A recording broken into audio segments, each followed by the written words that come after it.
I want you and that young man to tie that knot. I'm gonna pray for you. And I want you to hold on to God's unchanging hand, because he helped Joshua fight the battle of Jericho. It's Yes. the old He helped Daniel get out the lion's den. He helped Jericho get off the island. Let me get straight to the business. Yeah. Got them lions in the building. Yeah. Why you lying to the children? Yeah. Why you lying to the children? Yeah. RIGHTEOUS. Man, you know I've been the best. Man, they know they no contest. Yahoo, he do the best. We will not see you tomorrow. Cause you cannot go to Thought. All the sons and all the daughters. Standing hard with big manotas. But my son, he made me Taurus. On that line, I'm still a Taurus.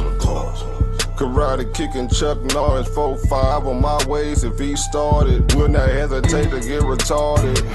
Oh lordy, he ain't got a PowerPoint, he forest. He's running to the hills like a Philistine.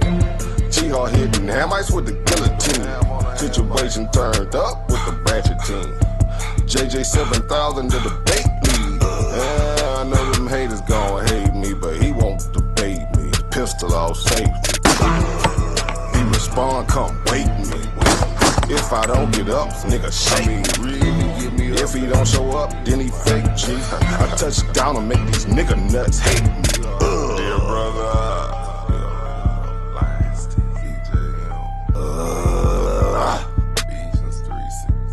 Ballin' and crawling all the way from H-time. Let me get straight to the business. Man, them lions in the building. Why you lying to them children? Why you lying to them children? You gon' cry, you gon' get it. Me, I'm like a frog, nigga, ribbit. Of course, it's in the spirit. I just got the Porsche, she can steer it. Michael Cotto Raw, Shack and Willie. Lamborghini doors, you better not spill it. Mama's high, say I'm more than just a villain. Mama's cry, armed open wide for her children. Suicide, immortalized as the realest, yeah. Black suicide.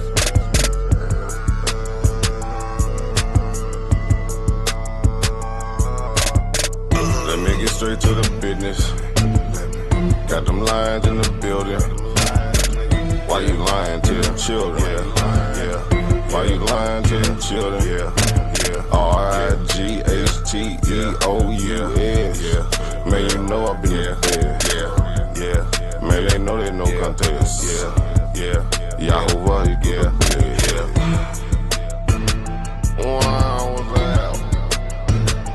Why didn't take it over? Number one debate league, you heard me? When it's up, it's stuck. I'm stepping on everything, nigga. Metaphorically, of course.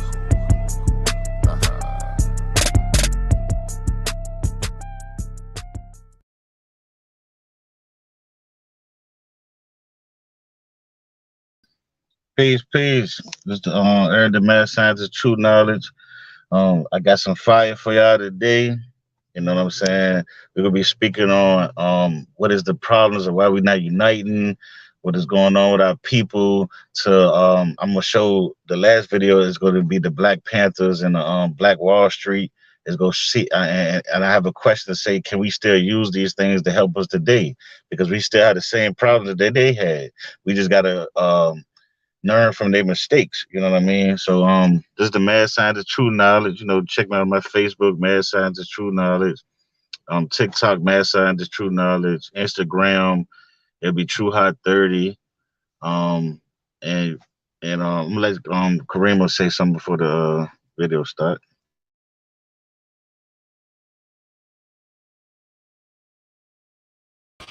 Shalom to everybody on the panel. This is on there too. And shalom to everybody in the chat.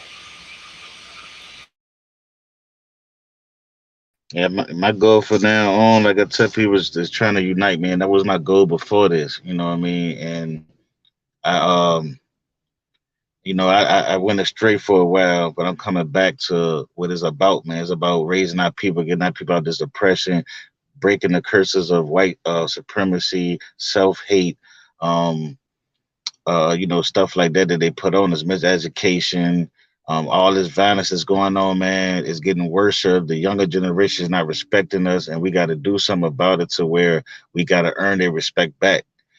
Because you know what I'm saying? Because it's getting worse. The miseducation is getting worse. We're getting more loss, man. And that we ain't uniting. We're separating so much. You know what I'm saying? If we want to be a nation of people, we got to get back together, man. We got to understand what it is and how to get it straight. So you go to the first video, Green.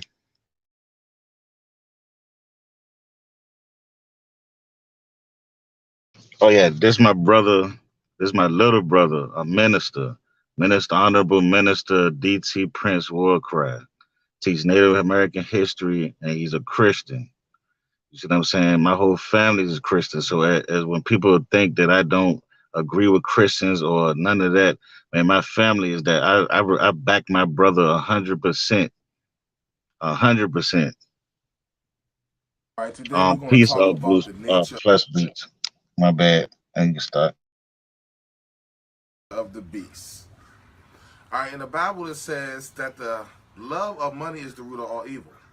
Because in the Bible, they knew that the enemy would use capitalism to take us away from God. So now we are living in a capitalistic society to the point where when you get your knowledge from the elders, they can't even give you correct knowledge because the knowledge that they speak is even capitalism. Why are we living in a capitalistic system? Because that is the nature of the beast.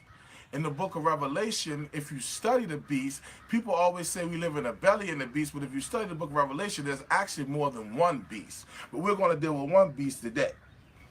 We follow the beast because we have been taught to be slaves. And when you're taught to be slaves, that gives Satan the opportunity to come into our lives, to confuse us, and to have us live backwards than what our Creator wanted us to live.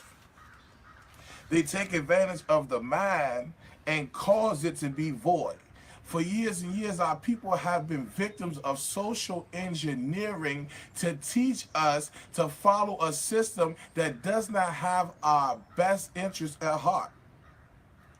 Because they want to teach us, oh, knowledge is power. Get the money. Money is power. But the power has always been in the people. So if the people don't realize their power, then they have lost their power and they have given their power to the beast. If you study any great government or any great king, what makes him powerful is that he has an army behind him of organization, and they understand that it is not about the money, it is not about the land, it is about having organization and the honor to represent something. We as a people have lost that. It's time for us to, we keep saying, oh, well, we need to unite. We need to unite. How are we going to unite when we can't even come on one agreement? The Bible said the power of agreement is the most powerful thing in the world. If we could just agree on one thing, we could actually chop the head off the beast, stomp on his throat, and kill his future seeds. But Satan has taught us to follow a system of capitalism. Capitalism, since the beginning of its conception, has destroyed our families, has killed our people, has robbed us of our land, has put us in prison, and has destroyed our culture as a whole. And this is the nature of the beast. The old people will tell you it's the nature of the beast. So what have we become? We have become victims of the nature of the beast, and we have become beasts. Because when somebody plays basketball good, or somebody sings good, or somebody raps good, the first thing you say is, he is a beast. Because Satan has confused us to make us think that the beast is a good thing. But the beast is not a good thing. And the beast made the people, made images to the other beast, and made the people bow to the beast because the beast had a wound on his head. But who put the wound on his head? Jesus. Jesus put the wound on the beast's head when he died and he went to hell and he resurrected the people. But Jesus has been misrepresented in the church. Jesus has been misrepresented in the mosque. Jesus has been misrepresented in the streets. Jesus was a revolutionary who spoke against the system. He only had 12 disciples and he did more with his 12 disciples than most of you people can do with 300 men. So now we must take our mind out of this hypnotized state where Satan has taught us to view everything backwards. We have been victims of capitalism to the point where we will kill our own brother for $1. We have lost our connection with our Creator because we are so busy trying to get money. But if you study the scripture, the Bible speaks specifically against capitalism. You are not supposed to be living your life trying to gain materials. It don't matter who you run over to get the material. The Bible says store thy treasures up in heaven, not that treasures on earth, because we are here for only a short time. And we have allowed criminals to put us in a position where we are teaching our children to follow the beast. We must resurrect against the beast. The beast has destroyed our family. There are people in the same family who can't even get along because they don't care about love no more. They don't care about God no more. All they care about is money. And money has destroyed us from the beginning.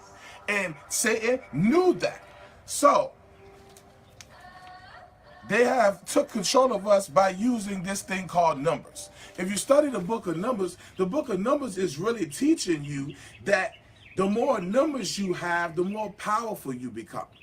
You got people who want to be Hebrew Israelites, you got people who want to be Muslims, but if we could all just agree on one thing, that we do not want to take the things that the beast dish out on us, we will become powerful.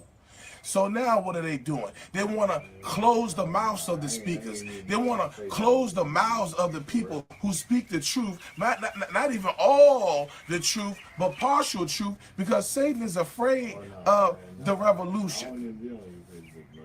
If you study the book of Revelation, when they say Jesus come back, the only thing he's doing is starting a revolution. Jesus has to come start the revolution because the revolutionaries are backwards now. You don't want a revolution. You want to sell your t-shirts. You don't want freedom for the people. You want to have an award show. You don't want freedom for the people. You want to look fly and act like you got all the knowledge. But if you had all the knowledge, the people will be together and we will be free.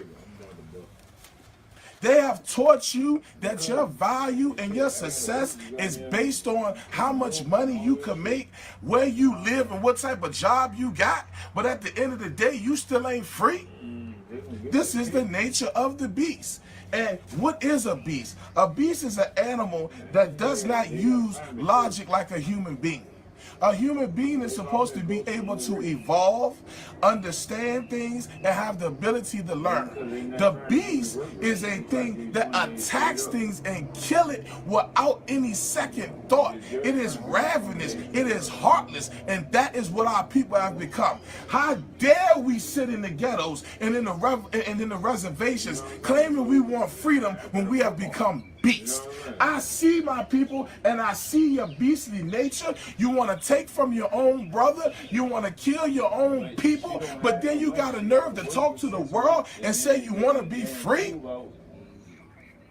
You can't be free with the nature of the beast. We must go back to what the Bible taught us and not worry about materialism and not worry about money, but worrying about getting ourselves out of the situation that Satan has placed us in.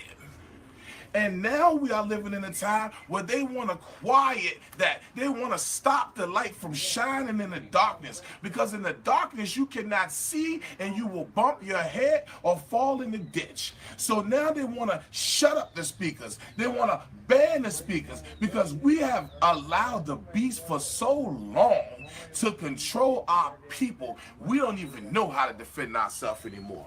Our people have become timid. Our people have become ignorant. And our people have become a victim of a system from generation after generation after generation. It is time now to break the spell. How do you break the spell? By Organizing the people. The power is not in black. I know you love to say black power. The power is not in black. The power is not in knowledge. The power is only in the people. We as a people have to get together. We must organize. We must have rules. They say little rules give you power. We have become an undisciplined people. When somebody wants to place some rules in front of us to create an organization, we can't even handle that. But now it's time for us to resurrect and revolute against the system. And once we do that, we will be free.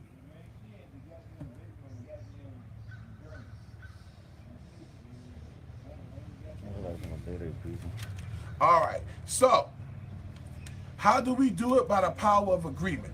I don't care if we don't have the same religion. I don't care if we don't have the same beliefs. We have to have an agreement on something. And when you have an agreement on something, that gives you organization. And when you have organization and you have discipline, people respect you more. But when you don't have organization, discipline, people will never respect you. But we have allowed the beast to put us in jail, to steal our land, to tell us we don't have a right to the same things as other people of this planet have the right to, but we do. So now it's time for our people to organize, to make a sword. How do you make a sword? You take metal and you put it through a fire. Most people don't like fire. Fire usually represents bad. But as you put that sword, as you put that metal in that fire, in that molder, it begins to shape. It begins to come sharp. And what do you do with that sword? Which the sword is our organization and our power and our knowledge. You take that sword and you cut that beast's head off. That's what we need to do. But we have not got that because why? You can say it's because, I don't mess with those guys over there. You can say what you want, but the truth or the reason why you have not done it is because you have fallen to the nature of the beast. You're too concerned on your money. You're too concerned on your car. You got to go get your car washed. You got to go get your car vacuumed. But at the same time, your people die in the streets every day and become victims to a prison system that turned them into damn near 1,800 slaves. Okay, so what's the first steps you think that we should do? The first step we should do is get up off our pride, get over ourselves, and organize. I've seen people organize for some of the most wicked things in the world. But it seems like when it's time to organize for a righteous cause, we fall short. All thing we got to do is get together and agree upon one thing. One thing. One thing that we will not allow the beast to destroy us no more. We don't have to have the same beliefs. We ain't got to be in the same gang. All we need is one agreement. The Bible said, when two agree, I will be there. See, we don't realize that our Creator in heaven is waiting on us. We're waiting on Him. He waiting on us. Okay, so you're basically saying we can't live. If we think we're going to be free, we're not going to be free amongst this system. We have to destroy this system, basically. That's what I'm saying. Definitely, we're going to have to destroy it. Because when Jesus or the Son of Man came in the book of Revelation, he didn't come and just start a business and get his money. He came and destroyed the beast. He killed the beast. The beast was no longer found. The false prophet was no longer found. Yes, we cannot live in this system because this system is designed to be against our people. You can say what you want. There's people from far, far lands that can come over here and live better than we do. This system wasn't designed for us to have nothing. This system wasn't designed for the native people to come in. This system was designed to kill us spiritually, mentally, and physically. And that's what has been happening. But what I'm saying is we need the organization. Organization is everything. If I had 20, 30 men right here, and we just agreed on one thing, do you know how powerful that is? If we could come up with just one rule and everybody follow it, you know how powerful that is? You know that the world will stand up and take notice? Yeah. But we have become like the beast. You see how the people out there, they have a beastly nature. So, do you think this will ever happen, or do you think that this system because the way it is just like, okay, people keep making groups and groups and groups, but then that group end up splitting into different groups and then different groups. So how can you keep it in one organized group? Well, I think it will happen. I think it's just a matter of time before it happens, because it's actually prophesied to happen. Gad is actually, they love to talk about the book of Deuteronomy and what it said about the so-called slave trade, but they don't like to talk about what it says about the tribe of Gad, which is the Native Americans, which I represent, is that Gad shall overcome the truth. So I believe that once we get ourselves to the point where we once again have faith in our Father, like we are commanded to do, because we're quick to go to church and sing. We're quick to go to church and dance. We're quick to go to church and preach. But we're not quick to have faith that God can bring us out of any situation, despite the way it looks, despite what the devil say, despite that. God will have the power. And I believe God will raise a generation that one day will understand that and will see that all you need is me. All the children of Israel needed in the desert was God. They didn't have legislation. They didn't have a whole bunch of money, but God saw them through. And we are the people of Israel, and we are in the desert again. And God is speaking to us saying, all you need is me. Come to me, my children. Turn from your wicked ways. Turn and denounce the ways of the beast and become like me. Become like David. Become like Samson. Those who were warriors. Those who fought to the end. Those who believed in God. Those who believed in God so much that they will put their life on it. Who believe in a God like that today?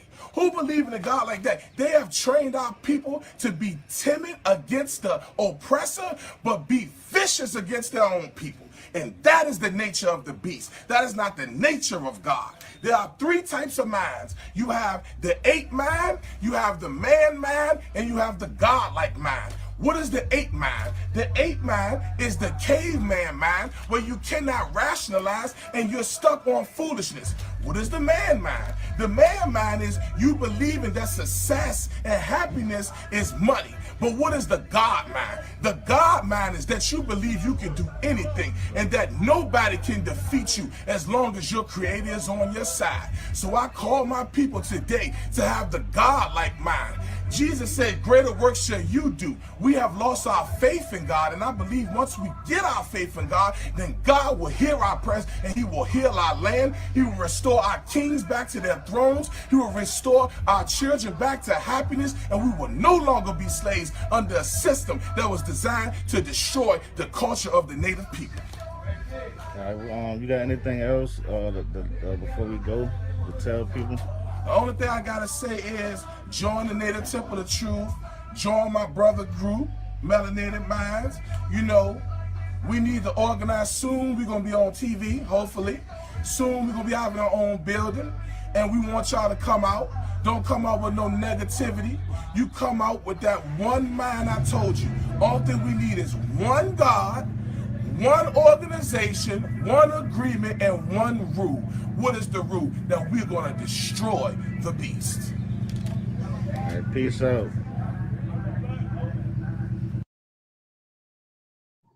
Yeah, that was my brother, Minister Warcry. You know what I'm saying? And I see the comments you're saying he's a false Messiah when he never said a Messiah. This is what we talking about. Y'all don't hear the message from what God is sending through people, but y'all want to hear a part you don't agree with just to say something. He clearly said it don't matter what we should agree on. What we all that's not going to agree, brother. None of y'all should be talking about uniting at all or getting together at all if you ain't gonna be able to know how to agree with each other. And understand we ain't always gonna have a disagreement, but the agreement need to be more important than the disagreement. And this is what he's talking about. You hear one thing and he say Jesus, and now you calling him now you saying Jesus or whoever you calling him a false Messiah. Then you talking about we don't need you. No, we don't need you. That's the point. We need to unite. We need to start getting together. You knowing more than somebody else means nothing. It means nothing. That's just not gonna help us get out of our situations. Me and my brother are out here right now to try to fix our people. Like I said, I want to send water to Flint. I'm trying to see how much people can unite to do that. Let show me I'm wrong. Let's see how much people can unite of calling themselves Israelites, Old Testament, New Testament, Muslim, whatever you want to call themselves, to be on these debate leagues and always want to argue and fight. Let's see if we can get together and get some water and just give it and send it to Flint. Let's see if we can just do that one little easy thing. Show me I'm wrong. Because we keep calling ourselves a nation, but we ain't doing nothing as a nation. A nation is one people, not this group and this group and this group and this group say they know more than this group. Who cares? It's time to get back together and stop this stuff. This next video is my little brother again, the Honorable Minister Warcry. It's called Love and Unity. You see what I'm saying? Because this is what we trying to get back to. Thank you, Amar Ramukadi. Yeah, we're trying to get back to unity, man. We're trying to get back to peace. Who cares who cares we don't agree with people, ancient people, way back in the day? Who cares about that right now? Our kids are getting molested. Our women are getting raped. It's all these black women out here are getting kidnapped and sent overseas, and our children are getting attacked. They're taking our organs. They're doing all this stuff to us. And all you care about is what you believe and what I believe. Wake up. Stop with this foolishness. We've been doing it too long, man. It's too long. It's been happening too long. All this fussing and fighting has been happening too long, man. When are we going to get up and say, okay, it's enough of this? You ain't tired yet? And this is what happened. And y'all don't respect the elders. Y'all don't respect the people before y'all. But the people before y'all is how you know what you is now. But you don't respect that. That's the stuff that's going on. How are you going to learn? You going to think you smarter than the elder. How is Israelites out here, they be battling with elders, and these elders have been doing it for 30 to 40, 50 years. You've been studying for 5 years, and you trying to battle somebody instead of sitting back and listening like a student's supposed to do. If you don't respect the elders community, you probably don't respect the elders in the streets, man. And that's what's wrong with our people. We got to start learning and understanding. I don't know everything. Let me learn from him. Let's build with this brother. Let's build. We can have a disagreement, but we still supposed to build. Meaning after that, man, it's still don't supposed to be no problem. This person don't believe in Jesus. This person do. But both of y'all believe in God, and that's what it's supposed to be. We can go to the next video.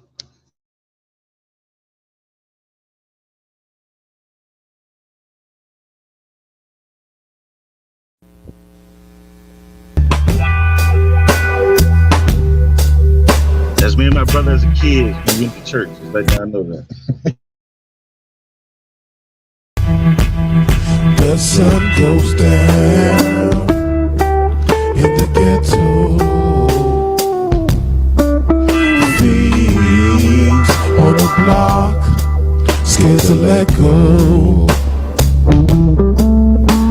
People crying, children dying, 'cause they said so. The game is cold.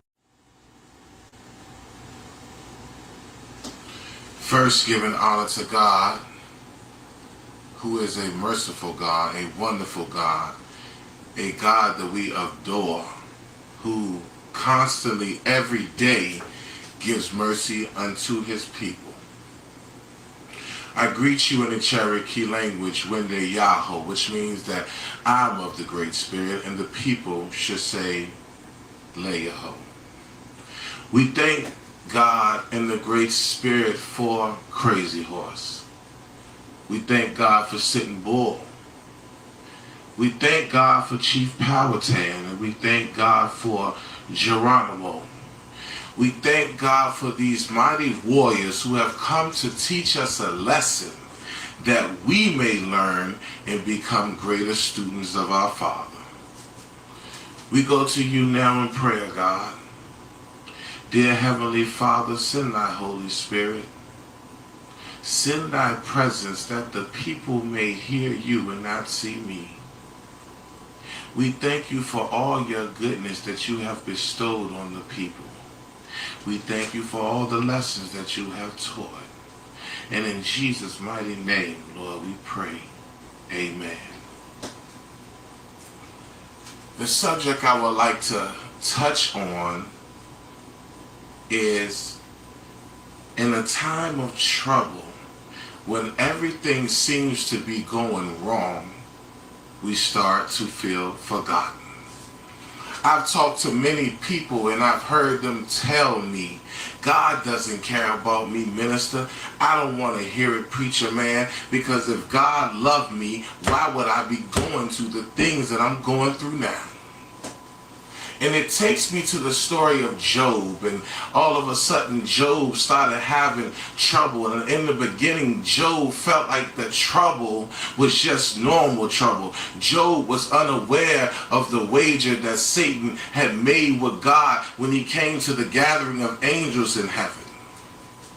So as the trouble started coming, Job must have referenced to the verse in the Bible where it said the rain fall on the just and the unjust.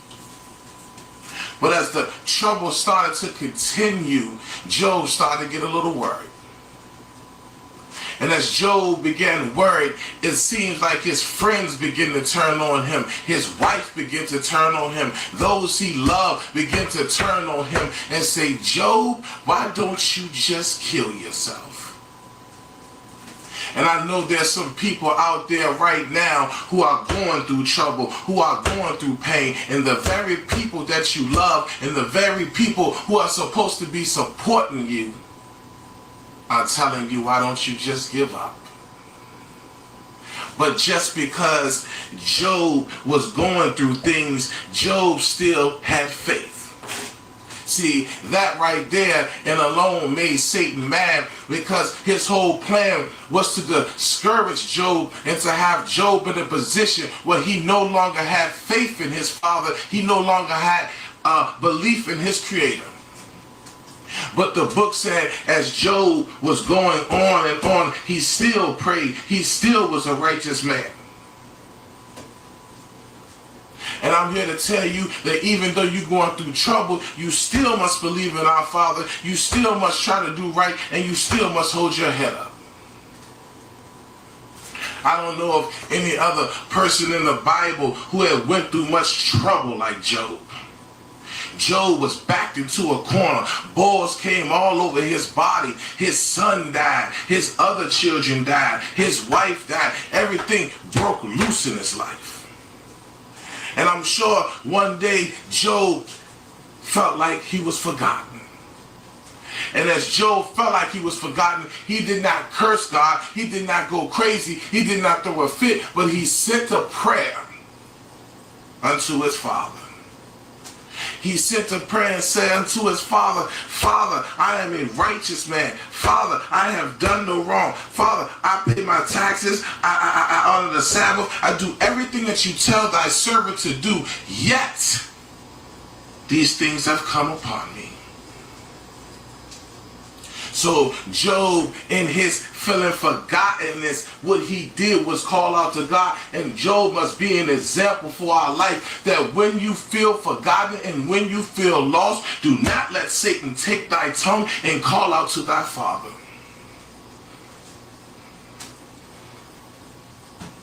Some people say that the best answer to a prayer is not an answer at all. But the book said God answered Job's prayer and said to him, where were you when the foundations of the earth were created? Do thou know how long they will live? So God, in one aspect, put Job in his place and had to let him know that I am God. And that's what the Satanists will want you to focus on. But I'm here to tell you to focus on that God answered him. And I'm telling you, in a time of trouble, in a time of war, we as a people have forgotten to call out to God. And if you call out to God, he will answer. It might not be the answer you're looking for. Your prayer might not be his will, but he will speak to thy heart and let them know that I heard thy prayer.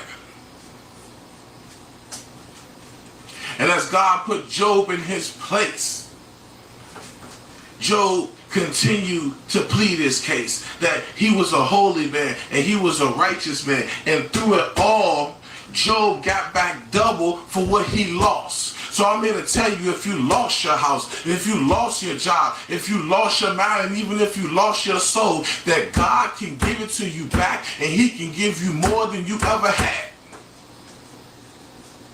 We are living in a time we have let our enemy push us in the corner, or we have lost faith in God. This is the same God who took Israel over the Red Sea. This is the same God who gave Noah the knowledge to build a boat and said that rain would come and the people would fall in their sin. Let us not forget the power of God. Let us not forget the mercy of God, and that God can do anything, and that you can do anything through Christ who strengthened thee. So I came here tonight to give you a message that you are not forgotten. God hears your prayers. God sees your pain. For he even told the Israelites, I know thy poverty and I know thy suffering, but thou is great in righteousness. And God doesn't count your money. He doesn't care how big your house is, but God does respect righteousness. And God had enough respect for Job to honor his righteousness. He didn't leave Job in that destitute state. He didn't leave Job without any kids. The Bible said he blessed him with more kids, and he gave him more than Job ever had, and Job went on living a long-lasting life. And that's what you must do. You must keep the faith through the pressure, through the pain, and prove Satan a liar that you will not curse thy maker. Oh, I know it gets hard sometimes when you feel forgotten. I know it seems like you can't make it.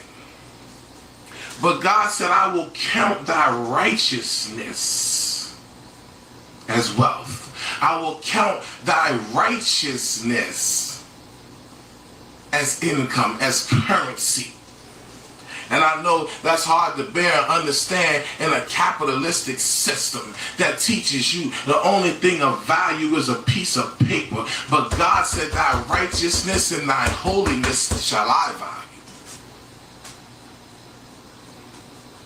So don't give up and start not believing in God because you're going through something. Don't give up and start following Satan because you're going through something. Because we are on earth, and greater is our reward in heaven.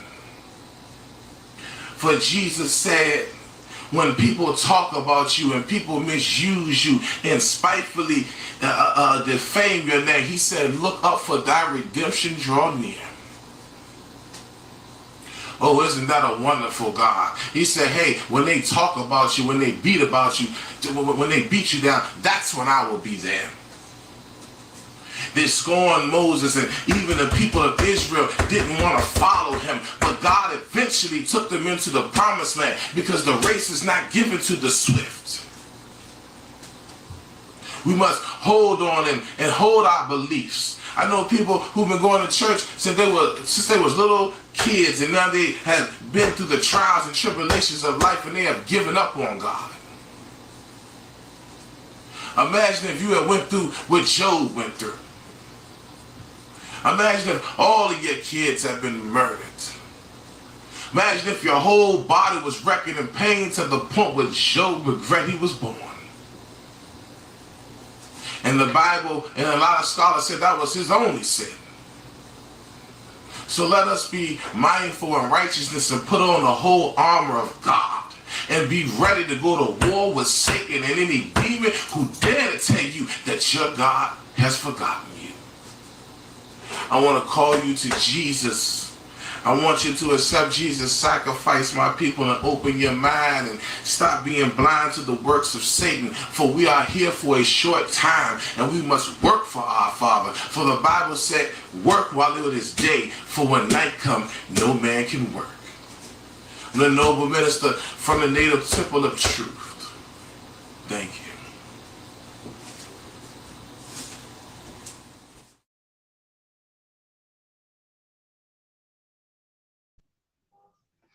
Again, that was my little brother, Honorable Minister Prince Warcry.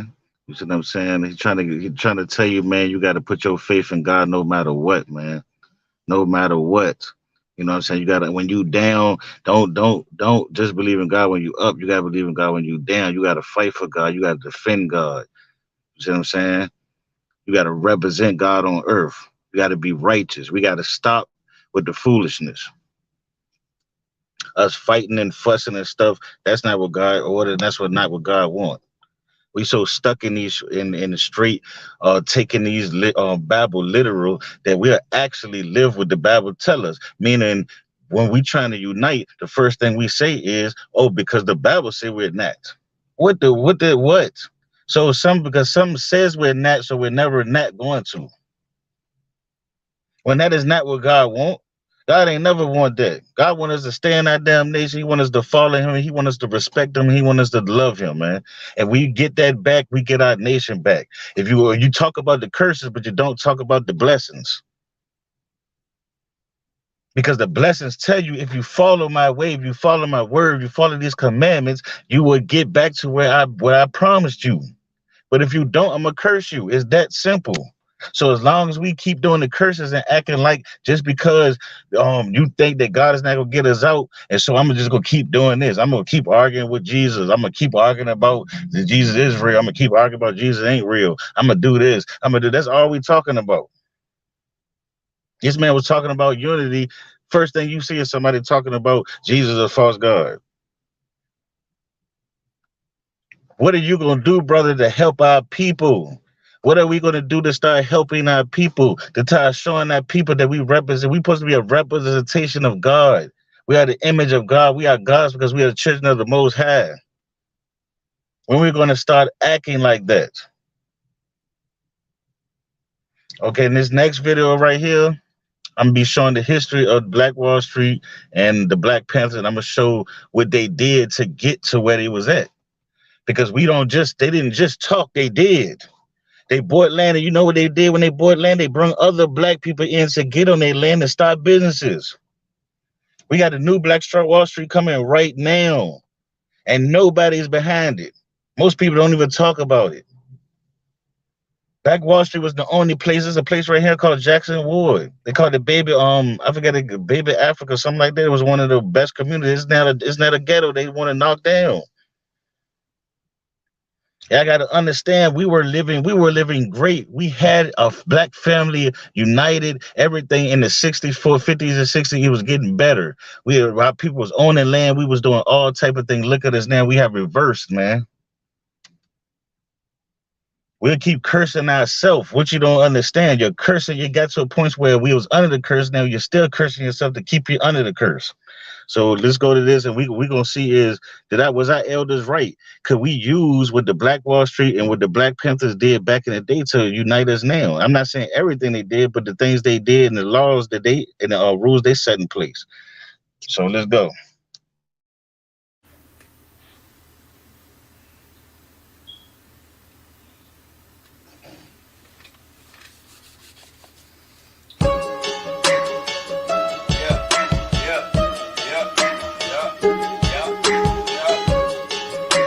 You can put it to probably like 2-3 minutes long because it's kind of set on you for a second.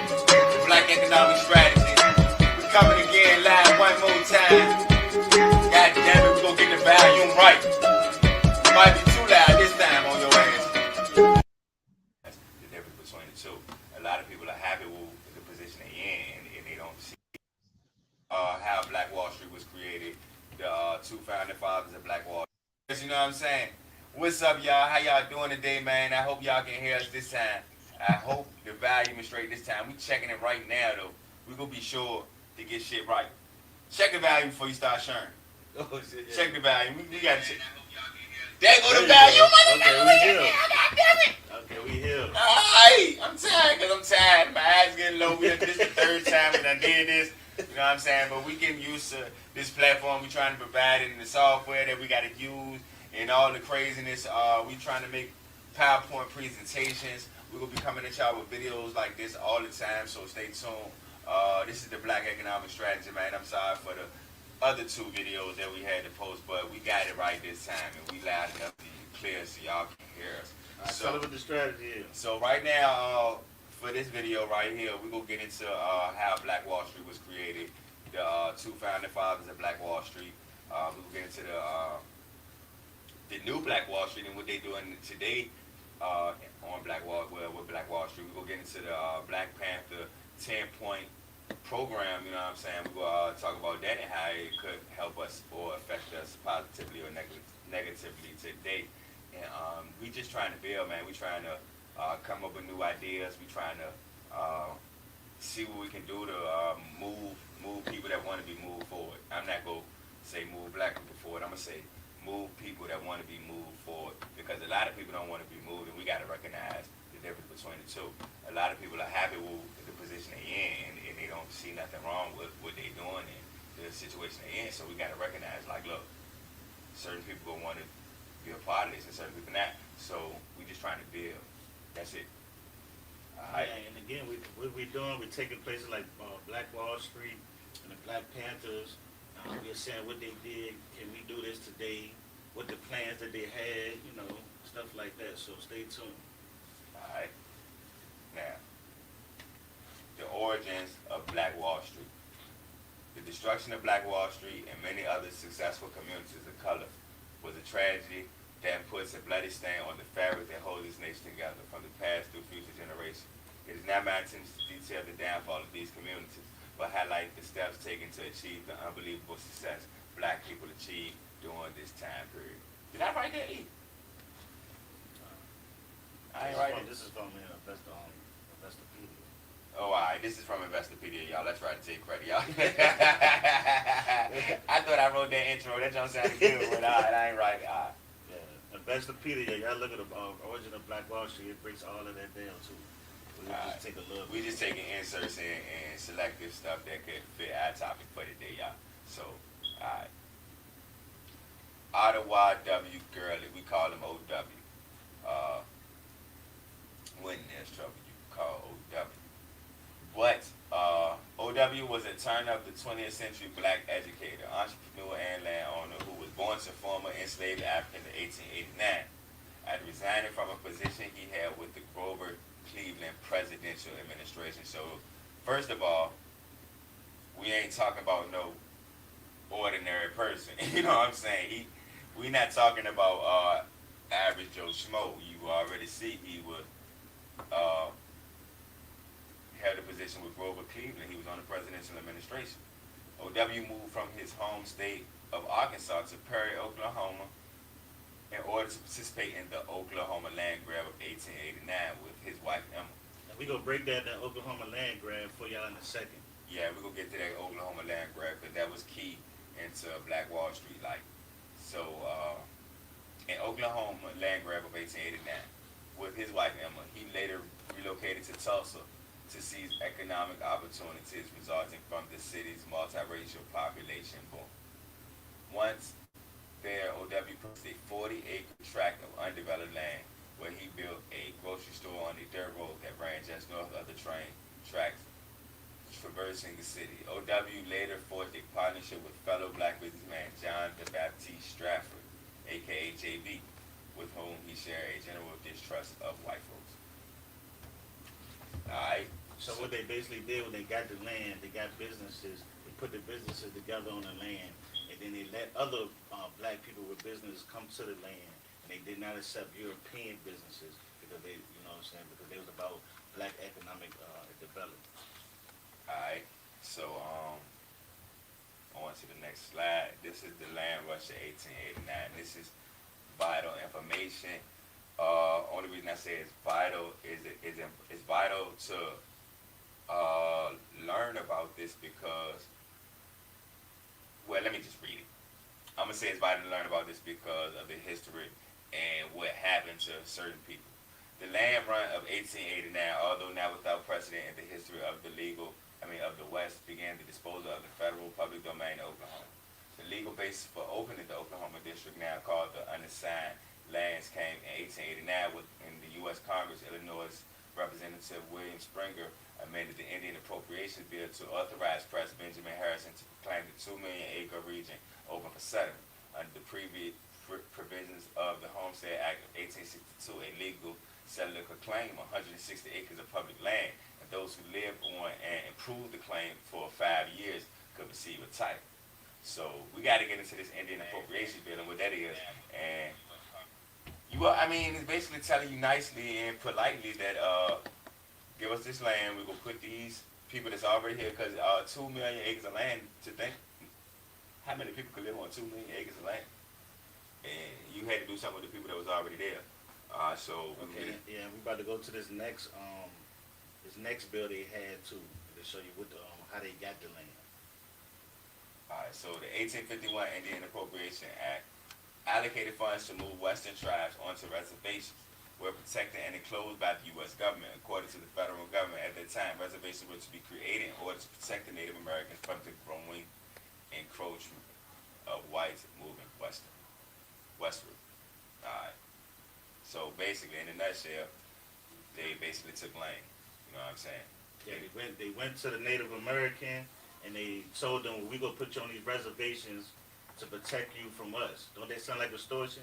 And then we gonna sell your land to other people. But it just so happened that the Black American Negro, they so called it, took advantage of that. Some of them did. And capitalized. You know what I'm saying? Alright, so O.W. Bill's grocery store on his name. O.W. meets J.B. Stratford, you know what I'm saying? Like, and they became good business partners. So on with the show. Yeah, we're not gonna break down everything, but this basically talk about, he went to Indiana University, trained attorney. Stafford was comprised of real estate income of 24 retail properties worth $2 million. Okay, so he had a hotel, all this stuff, all his properties and stuff were worth $2 million. Now this is why they didn't like him. He stirred the pot regarding illegal segregation and publicly rallied against Oklahoma Jim Crow law. He also voiced outrage about black lynching of peace-loving American neighbors by mobs. We could fast forward 95 years, okay? So this is talking about how they didn't like him because he was an activist against a lot of things, the black lynching, all this, but he was a businessman with money, and that's the most dangerous thing to a lot of people in America. Exactly. That is the most dangerous thing to a lot of people in money. A black, intelligent man that knows how to work business, man.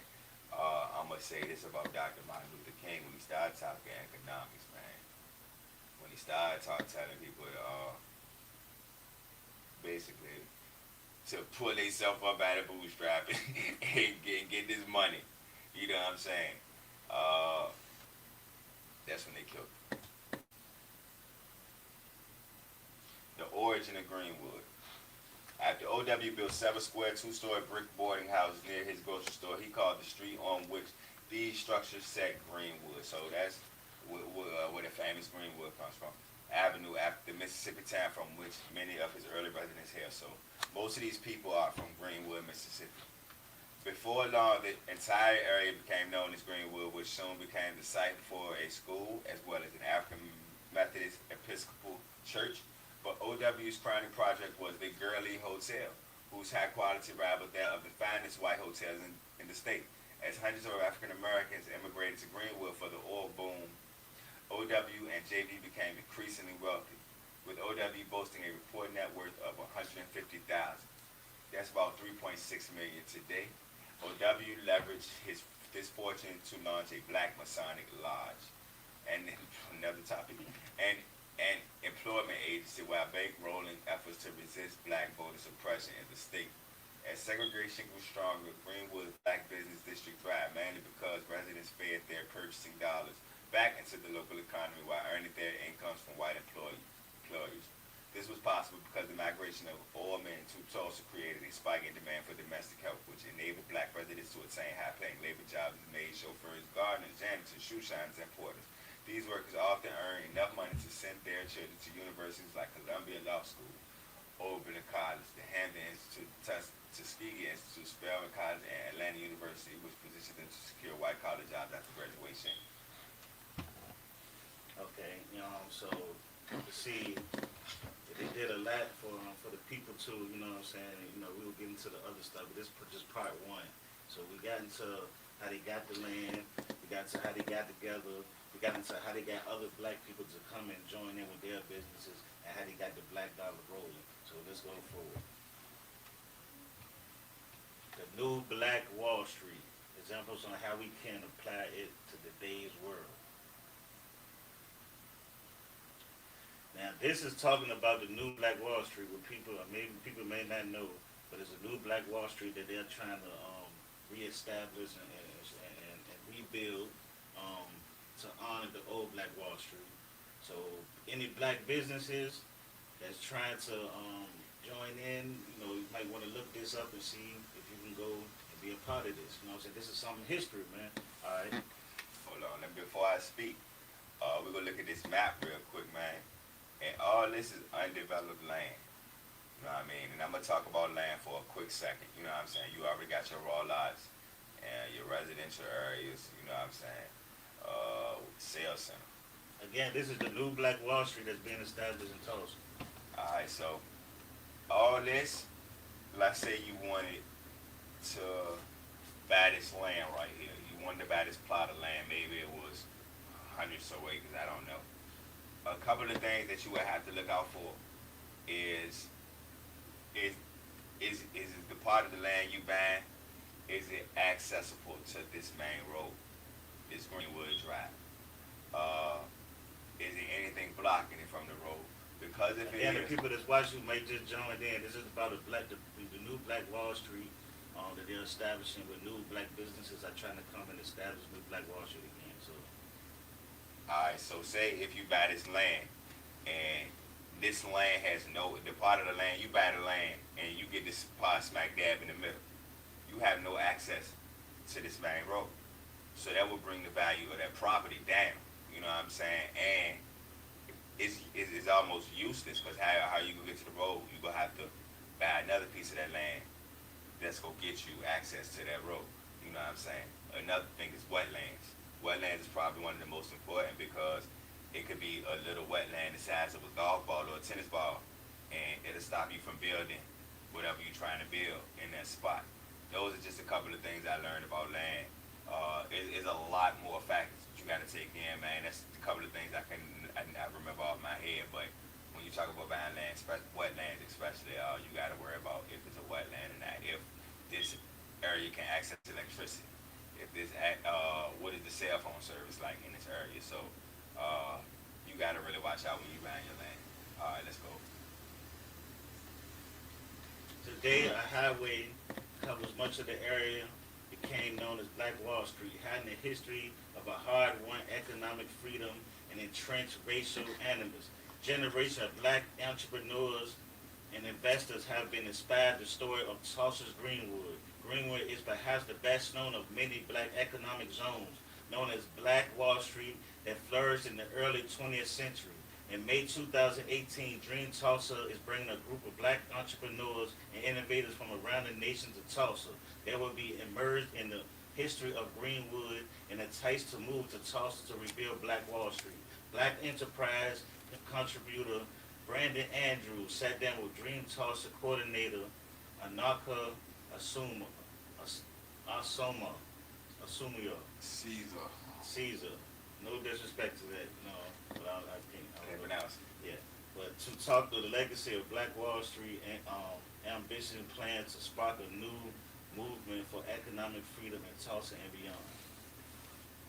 Alright, so it got a little movement going out there in Tulsa right now, and like we can start building our own little initiatives in our areas or wherever we can buy affordable land that's in our price point. You know what I'm saying? And that's gonna be that's like my dream.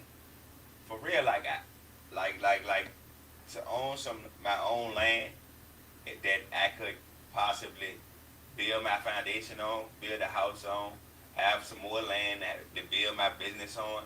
You know what I'm saying? Like to have these chains of stores like these foreigners do. You know what I'm saying? Like we need this. You know what I'm saying? We need our own communities, yo. We need where it's black and brown people, and we are supplying our own electricity. We got our own cell phone towers. We got our own farming. We got our own grocery stores, hospitals, all that. We need this in our own communities, policing and all that. You know what I'm saying? So we're gonna go to the next slide. All right. Alright, so we're gonna get into this Black Panther Party 10-point plan. And we're gonna talk about if we think that this plan still should be relevant for the day, if we could use some of these things that we learn in today's time and economy, and what we need to do. You know what I'm saying? So the first point is we want freedom. We want power to determine the destiny of our black and oppressed communities. I mean, that should be still basic common sense. Like, that's Black Lives Matter, where it's supposed to be Black Lives Matter and that shit. We believe that black and oppressed people will not be free until we are able to determine our own destinies in our communities ourselves by fully controlling all the institutions which exist in our communities. And So don't it sound like that the Black Panther was trying to go back and create Black Wall Street again? that's exactly what they was trying to do, and that's why they go hand in hand with each other, these two topics. Just because I think the Black Panther Party, it was what Black Wall Street was missing. You know what I'm saying? If the Black Panther Party could have redirected some of that energy they went to in the politics and focusing on economics, and vice versa. You know what I'm saying? Black Wall Street refocused some of their energy on politics and I mean, what the thing I seen between both the difference is that the Black Wall Street before they came, they had the business, they had the money, they had the education. You know, the Black Panther was people that came from a certain place of ghetto that was miseducated, that was waking themselves up, or by a man who did go to college and then come and then try to teach the people again. But at the same time, they come from different places. So as a people, if we wanted to make a Black Wall Street, I think we would have to go through this way first and then learn, because this is more about the poor people getting away into it. Alright, so we want full employment for all our people. If we start building our communities, we can employ our own people. We won't have to ask nobody to employ us, man. We won't have to worry about that. So, I mean, I see what he's saying. We believe that the federal government is responsible and obligated to give every person employment or guaranteed income. We believe that if the American businessman would not give full employment, then the technology and means of production should be taken from businessmen and placed in the community, so that the people of the community can organize and employ all of its people and give a high standard of living. And I completely understand that everybody wants this in a perfect world, but this is one point that I don't agree with, because we clearly see that they never will. They never will give us equal employment. Like, it's certain people that get it, and you got to pay for it. If you're willing to pay $70,000 to make $180,000 a year, then so be it. And see, and it ain't just the money; it's the money with the mentality, the conscience that you have. That's real. So this is one I don't think is relevant for today. I really think I stand on that we have to make a way for ourselves. You know what I'm saying? We got to take what they gonna give us, and I mean, go be honest with yourself. They the ones in power. You go take the highest possible paid position you can get. 9 times out of 10. You know what I'm saying? In employment. All right. So we will go to the third one. We want to end to the robbery by the capitalists of our black and oppressed communities. And this is talking about reparations. All right. Oh shit.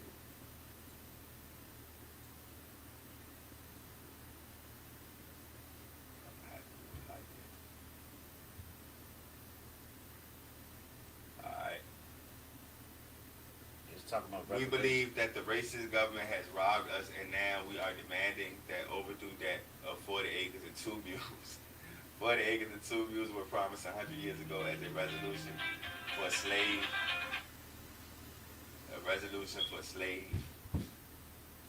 labor and mass murder of black people. We will accept the payment in currency which will be distributed to our many communities. The American racist has taken a part in the slaughter of 50 million black people. Therefore, we feel this is a modest demand that we make. Speak on that a little bit. Yeah, so I mean, it's talking about the reparations that we're supposed to have. And like I said, we're trying to put this together because we had a wealthy people who had the money and had the education to build their own. And this is coming from a poor man's perspective of saying this is what we need to do.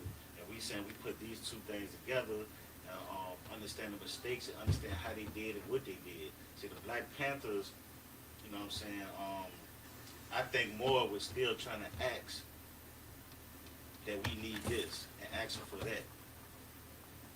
And that's still being a part of this, and we are still going to be oppressed as long as you try to do that.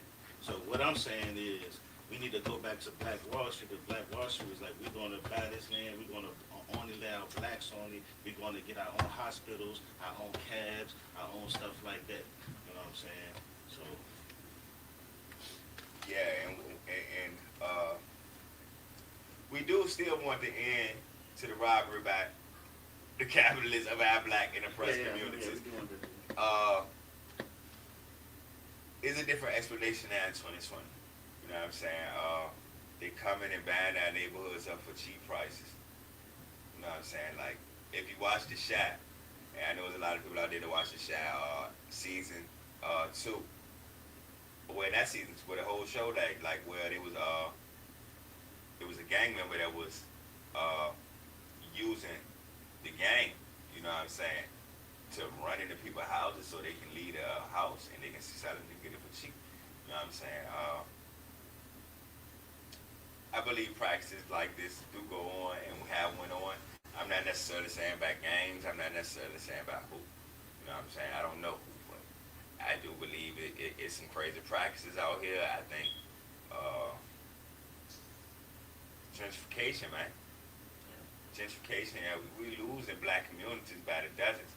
But the sad part about it is there never were our communities from the start. You know what I'm saying? And it's just the homes that we chose to live in. And we still are losing them. Because we're not building them. You know what I'm saying? So let's go to the next.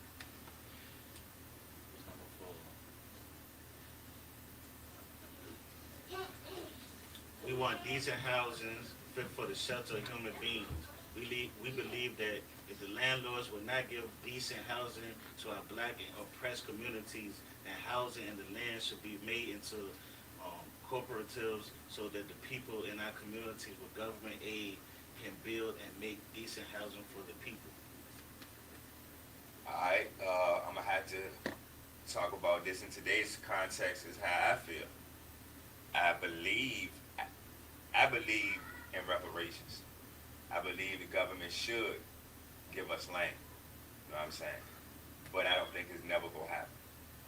And that's my honest opinion. So I don't think we should be focused on what people go give us and what people go do for us. Like he said, I think we're going to have to go buy that land.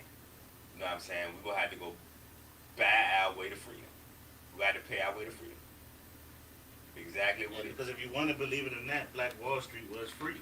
You can say that's the freest a black man has been. When they had their own hospital, own cabs, own everything business-wise they had. They didn't need to go to them to get nothing. You see what I'm saying?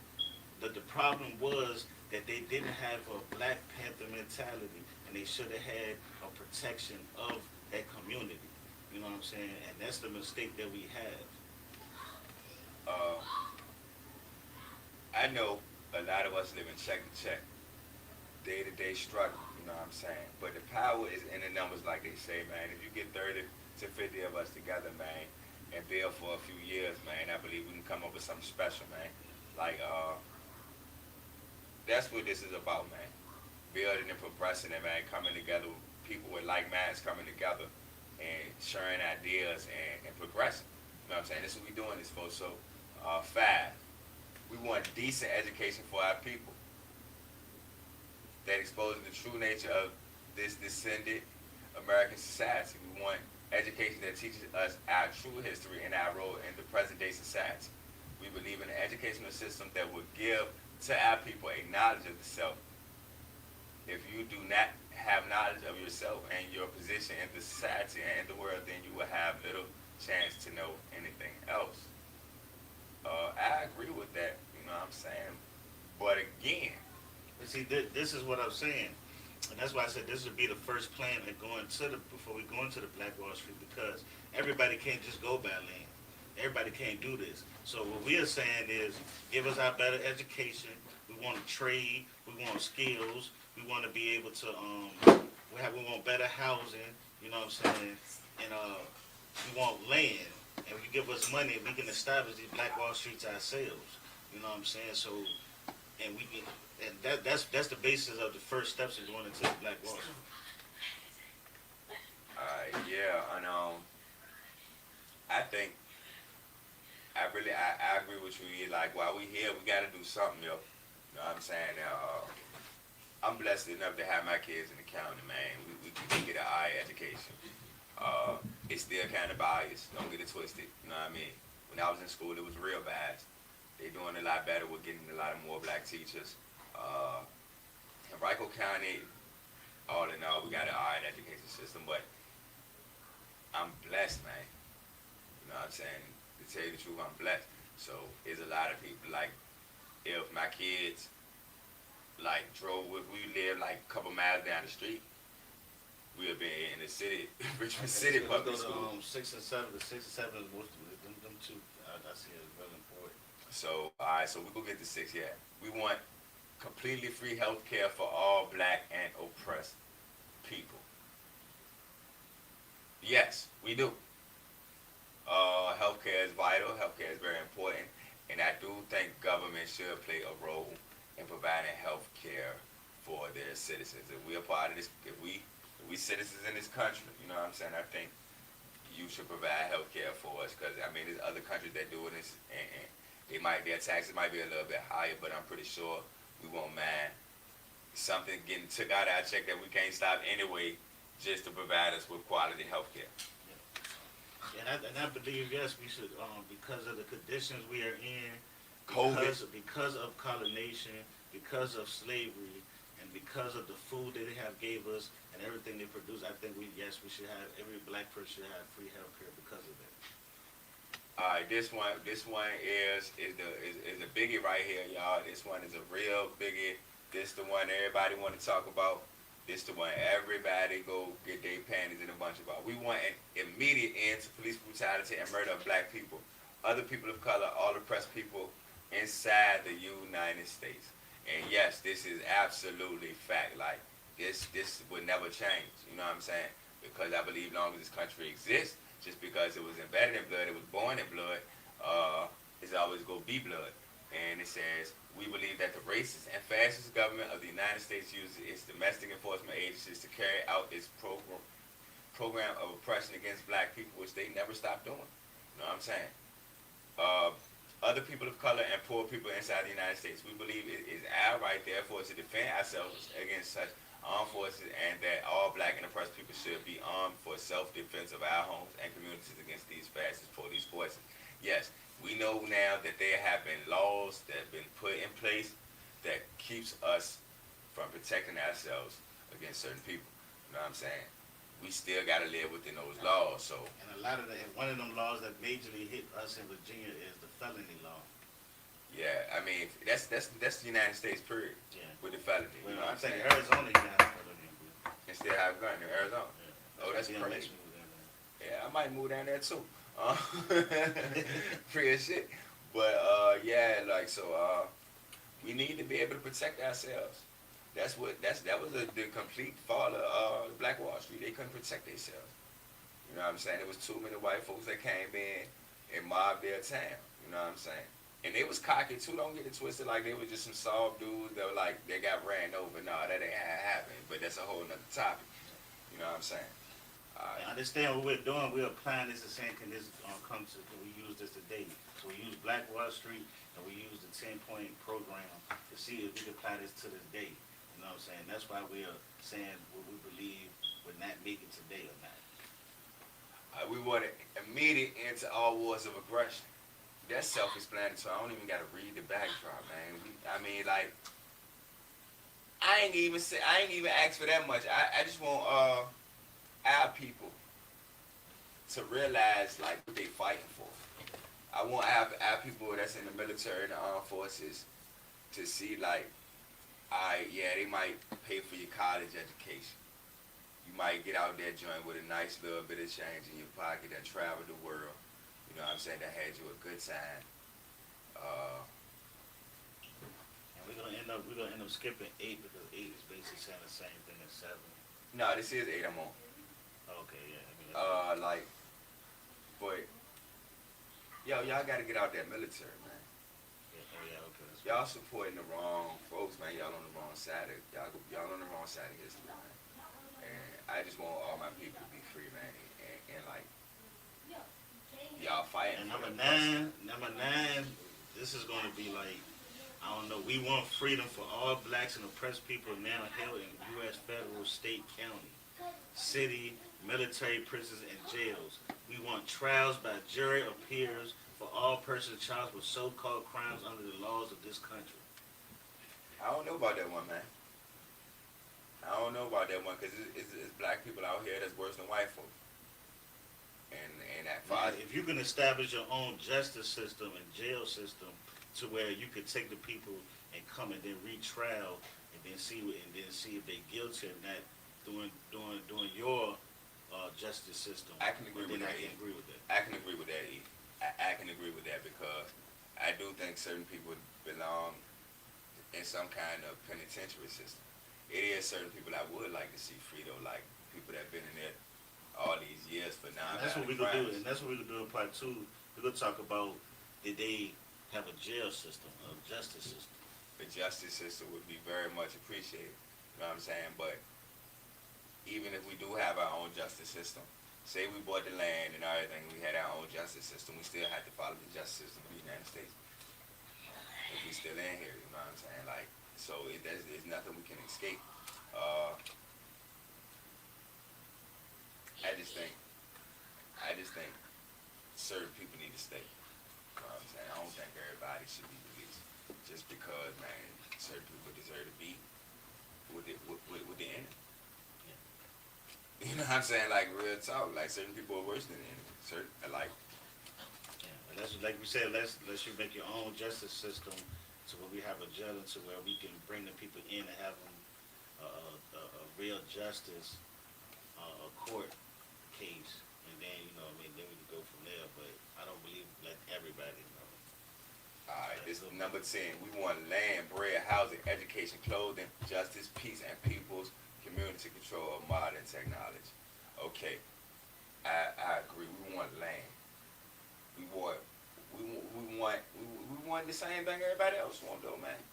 You know what I'm saying? And this land was distributed and allocated to people before we even got the chance to be free. You know what I'm saying? So, like, I really do think we need to reallocate this land. We need to redistribute the land and the wealth. You know what I'm saying? And like politicians. And that's why I do agree with defunding the police if they really going to do that. Politicians, I can't support you unless you trying to get us our land. You know what I'm saying? And you trying to get us support on that land. Funding.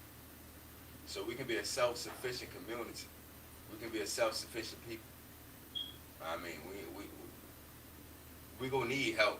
Like, don't get it twisted. Like, y'all helped a lot of motherfucking countries. Y'all helped a lot of motherfucking countries, man. You know what I'm saying? And we still ain't get our shit. Y'all even helped the Jews in the Holocaust. $12 billion a year to them. But we get nothing. You know what I'm saying? It's kind of fucked up. It's like a spit in the face for real. Yeah. But, if you haven't seen this whole thing, watch it again. Once we end this, man, like I said, it's talking about Black Wall Street, the 10-point plan. Can we use that today? What can we do to get our people out of these conditions, man? We need to do something. We could talk all that, let's go here, let's go there, but a lot of people will be here. We could talk about a lot of things, but we got to talk about reality. And reality is we're here. And we got to find out the way to survive better here until we get the goals that we want. Exactly. So in conclusion, man, I really think, man, we need to. And I'm not saying I know it's probably other brothers on the same page as me that's already putting in work. You know what I'm saying? But we need our own land. We need quality land where we can build neighborhoods and businesses know what I'm saying, and get things started. Like we gotta start small, man. Like I sell beer oil products, I sell t-shirts, I got my music. Like we gotta be small entrepreneurs. We gotta invest that money, man. Don't be scared to invest in the stocks. You know what I'm saying? I'm investing in the stocks every day, well, at least once a week. You know Yeah, we what I'm gotta saying? work on our credit. We got to work on our credit. We got to get our credit straight. Uh, we need to start building long wealth, man. We need to start. We need to make money to where it passes on through generations. That's what we need. That's exactly what we need. So let's stack this bread, man. Let's see if we can build a coalition. Let's see if I can get 30 brothers, 30 to 50 brothers, man, to contribute money every year, yo. So we can get this, buy some land, man. Anybody that know anything about buying land and is willing to contribute, anybody know about build. I mean, like anything that you can contribute, man. We need help. Like, and this gonna be my mission, man. Like this gonna be my mission right here. I done found my mission. You know, man. I'm so excited to get started. Like, I'm taking the steps within myself. I can only speak for myself, but I hope I can get other people to join me. Yeah, we need some people to know about real estate. Know about businesses. Let's get together, man. Let's start working together. Let's stop acting like just because we black people we gonna scam each other. We gonna do this to people wrong. We gotta prove each other wrong. We gotta prove everybody else wrong.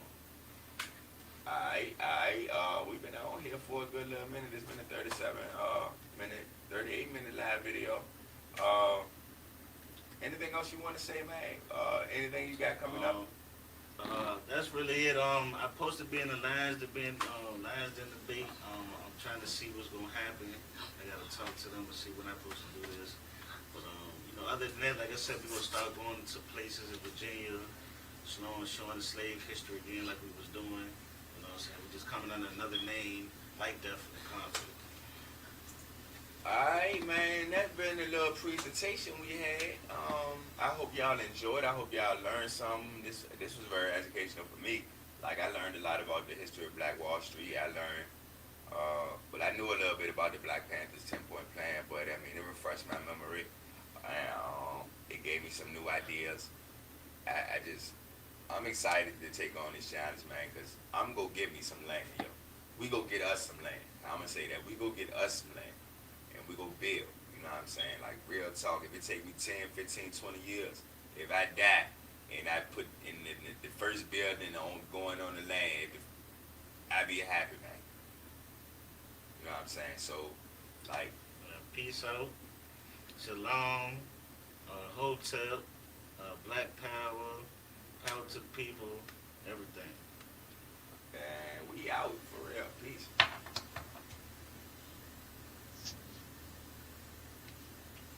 And yeah, Michael, that's what I was saying. You say he said, who in the chat have any personal experience in setting up sufficient funds off grid communities, growing our own food, homeschooling, and home births?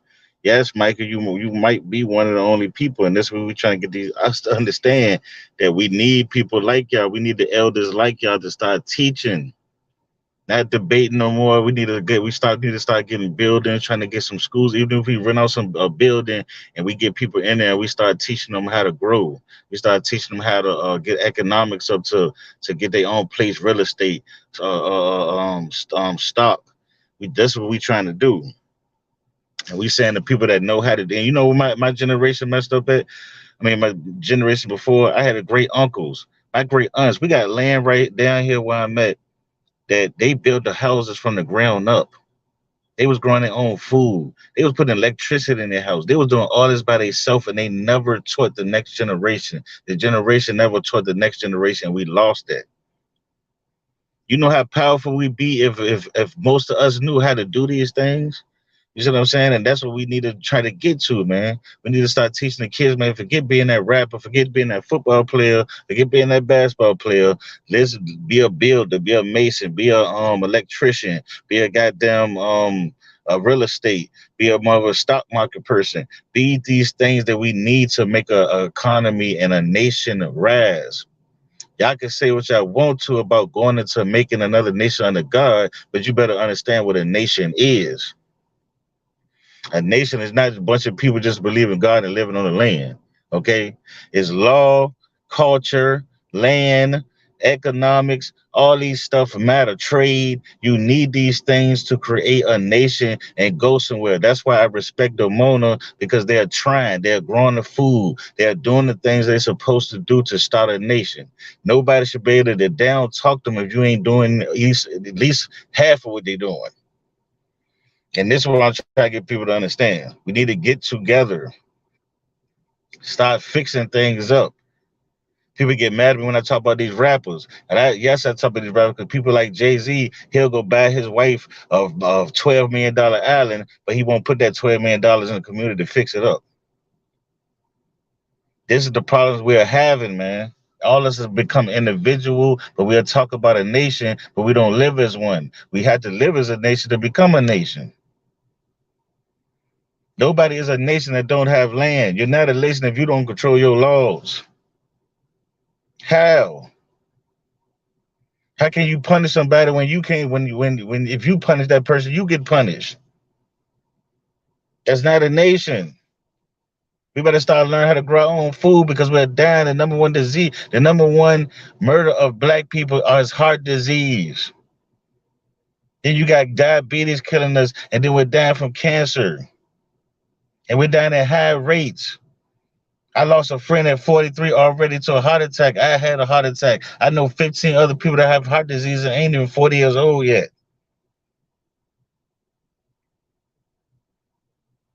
So we got to get together and start teaching, man. If you're an elder, you know something, stop putting them down. Start teaching. Stop telling them what they ain't did what you could because what y'all was doing. Teach them. This we had to get back together. Y'all youngins, learn from the elders. Sit back. Stop acting like you know everything because you don't. If you can't build a porch, nigga, you don't know nothing. If you can't grow food, you don't know nothing. If you can't put electricity in the house, you really don't know nothing. Or you don't know nothing that's gonna be passed down and to your child. You don't know nothing that's gonna help the community. I started a UCAR so-called debating where I setting up self-sufficient and grand communities and teaching others. Taking whole families out to cities at the time. Good. And continue to doing it. And then show us how to do it so I can do it. Stop bragging about it. That ain't shit ain't changing nothing. One person can't do it. Get all us to do it. Teach. And the youngest got to start looking at people like him, like an elder. And this is what I'm trying to say. Is the separation that's going on from generation to generation to generation. My younger cousins, they don't even know who these half the people y'all argue with. They don't know Marcus Garvey. They don't know no Joe Joel Lee. They don't care about that stuff. They don't care about no Martin Luther King and Malcolm X. They don't care about the stuff you are still arguing over right now to this day. They don't care about Abraham all the way back to Jesus. They don't care about none of that stuff right now. And I get us, they care about toting guns, killing people, calling themselves demons. That's what they care about. Because while we sitting here arguing, they are being role modeled by these rappers. They ain't nothing but killers that becoming rappers. Why you think everybody's killing each other? Ain't no coincidence. So while we sitting here arguing over who is Jesus and who not, and did the sea get split, all this stuff, our kids are killing each other. Where I'm from is a murder every single day. It's mass murders going on where our kids are just shooting up clubs. They got drums, they got switches. Y'all better start paying attention to the damn youth. Stop worrying about what's going on 6,000, 2,000 years from now. That happened back in the day. You better start worrying about now. Because it's gonna get to a point where the generation is gonna be even so bad they don't care about nobody, and it's already getting like that. They're already killing children, everything. So my students have gone to be naturopathic doctors. Sold my farm 10 years ago. Went overseas to do the work in a third world country about 10 years ago. Then come back and start it up. That's all I'm trying to say. Come back. I'm trying, bro. It's so hard right now, man, because how big egoed and hard headed we are, man.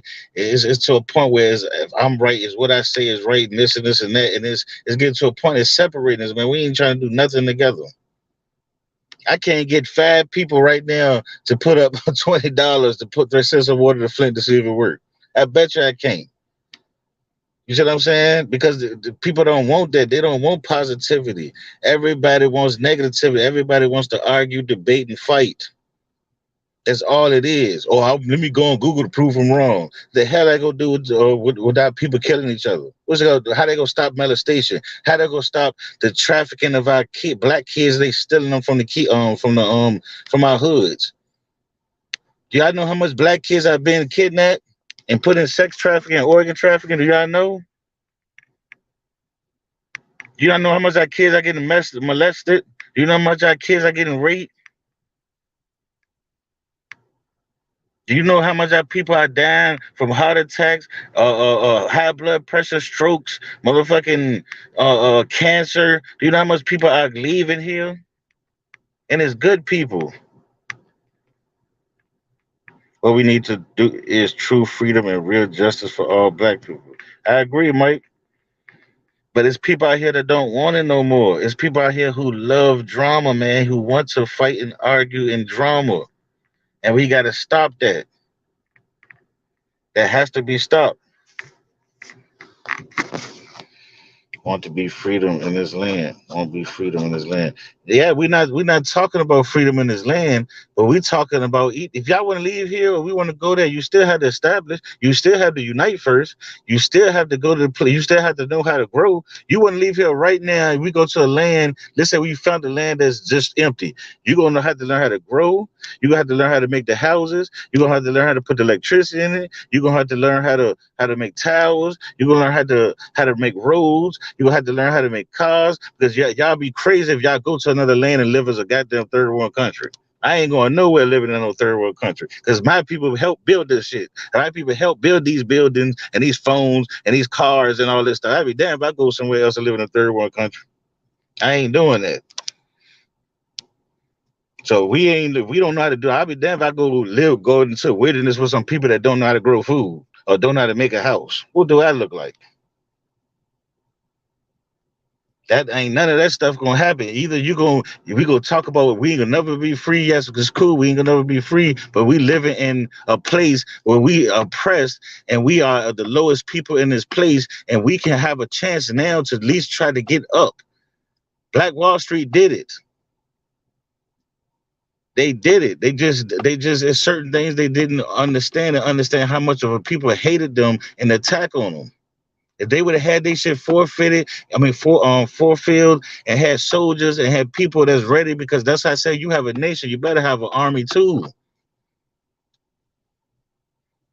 You better have an army if you're trying to build a nation. A nation ain't just people saying, I'm this and I'm that, and both of us this, and so we in a nation. That's not a nation.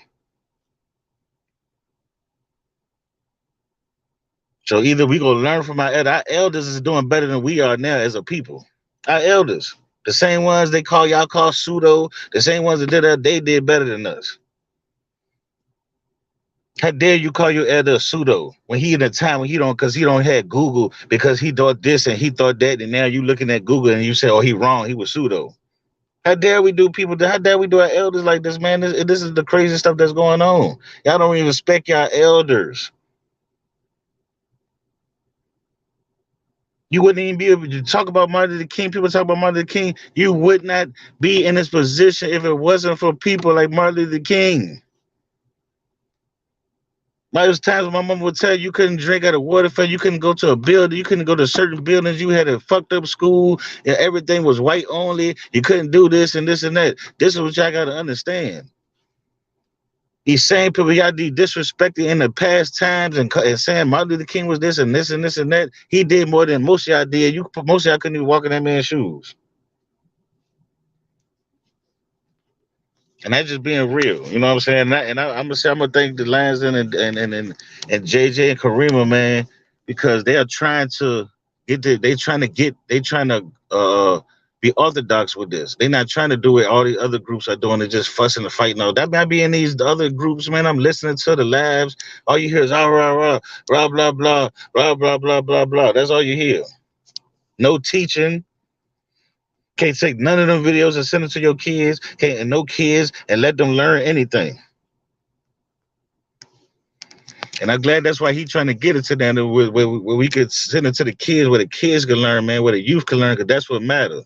Our old ass don't matter no damn more. So you can be arguing over all the shit you want to. You're old now. Get the youth woke.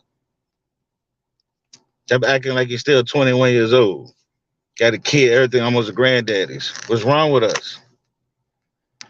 But you know, I hope we get to that. I hope we start uniting, man, and I hope we stop attacking each other because of our belief, because that we ain't never uniting under that, because we ain't never going to be the one thing or the same thing under belief. We're never going to do that. All right, so peace out.